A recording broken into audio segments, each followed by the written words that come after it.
മദ്യം കഴിക്കാത്തവർക്കും fatty liver വരുമോ? ഒരു കാലത്ത് നമ്മൾ സ്ഥിരമായിട്ട് ക്ലിനിക്കിൽ കേട്ടുകൊണ്ടിരുന്നിട്ടുള്ള ചോദ്യങ്ങളാണ്. ഡോക്ടറെ, ഞാൻ ജീവിതത്തിൽ മദ്യം കൈകൊണ്ട് തൊട്ടിട്ടില്ല, പക്ഷേ എനിക്കിപ്പോൾ ഗ്രേഡ് 2 ഫാറ്റി ലിവറായി, അതിപ്പോൾ ഫൈബ്രോസിൻ്റെ തുടക്കമായി എന്നൊക്കെയാണ് ഹെപ്പറ്റോളജിസ്റ്റ് പറഞ്ഞതെന്നുള്ളത്.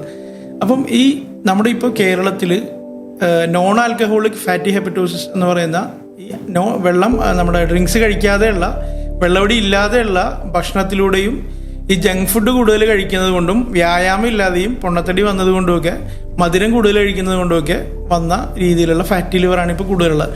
ഫാറ്റി ലിവർ എന്ന് പറഞ്ഞാൽ അതിൻ്റെ അർത്ഥം നമ്മുടെ ഹെപ്പാറ്റിക് സെൽസ് അഥവാ ലിവറിലെ കോശങ്ങളിൽ, കരളിലെ കോശങ്ങളിൽ അമിതമായിട്ട് ഫാറ്റ് വന്ന് അടിഞ്ഞുകൂടി അവിടെ വീക്കം വരുന്ന അവസ്ഥയാണ് നമ്മൾ ഈ ഫാറ്റി ലിവറിനോട് ഉദ്ദേശിക്കുന്നത്.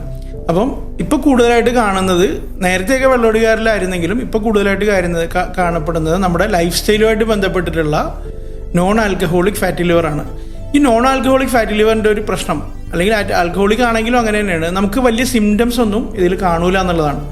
ആകെ നമുക്ക് തോന്നുന്ന കുറച്ച് ബുദ്ധിമുട്ടുകളെന്ന് പറഞ്ഞാൽ, ചിലപ്പോൾ ഭക്ഷണം കഴിച്ച ഉടനെ പെട്ടെന്ന് ഫുൾനെസ് ഫീൽ ചെയ്യുക, എന്ന് വെച്ചാൽ കഴിച്ച് കുറച്ച് 2-3 പിടി കഴിക്കുമ്പോഴേ നിറഞ്ഞ ഫീല്, കഴിച്ച ഉടനെ ഭയങ്കര ക്ഷീണം, വയറിന് ഭാരം, ചിലപ്പോൾ ഈ വയറിൻ്റെ റൈറ്റ് സൈഡിലൊക്കെ ആയിട്ട് ചെറിയ വേദനകൾ, മലബന്ധം ചിലർക്ക് അങ്ങനെ.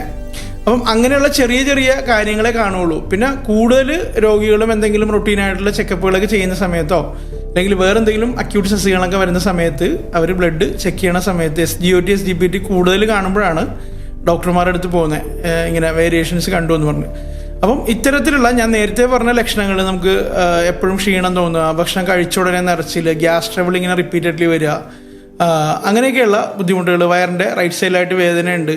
നമ്മുടെ ലൈഫ് സ്റ്റൈലൊന്നും അധികം നോക്കാത്ത ആളുകളാണെങ്കിൽ നിർബന്ധമായിട്ടും ഒരു അൾട്രാസൗണ്ട് എടുക്കണം. SGOT SGPT നമ്മൾ ചില ആളുകൾ ചെക്കപ്പ് ചെയ്യുന്ന സമയത്തേക്ക് SGOT SGPT ലെവൽ നോർമൽ കാണിക്കും.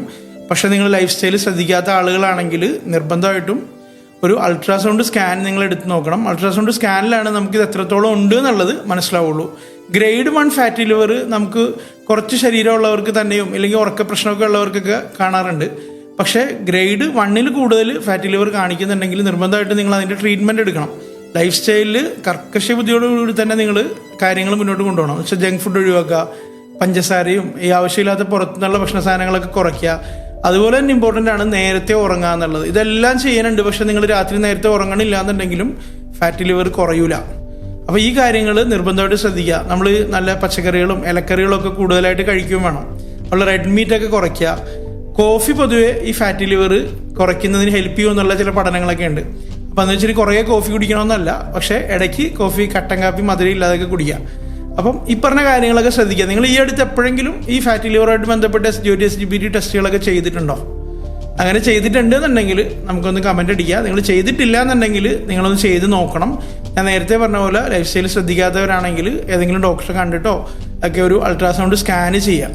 അപ്പം ഈ കാര്യങ്ങൾ നിങ്ങൾ ശ്രദ്ധിക്കുക. ഇത് നിങ്ങളുടെ ഫ്രണ്ട്സിനും ഫാമിലിക്കും ഒക്കെ ഷെയർ ചെയ്ത് കൊടുക്കുക, സേവ് ചെയ്ത് വെക്കുക. ഭയങ്കര ഇമ്പോർട്ടൻ്റ് ആയിട്ടുള്ളൊരു കാര്യമാണ് ഞാൻ ഈ പറഞ്ഞത്.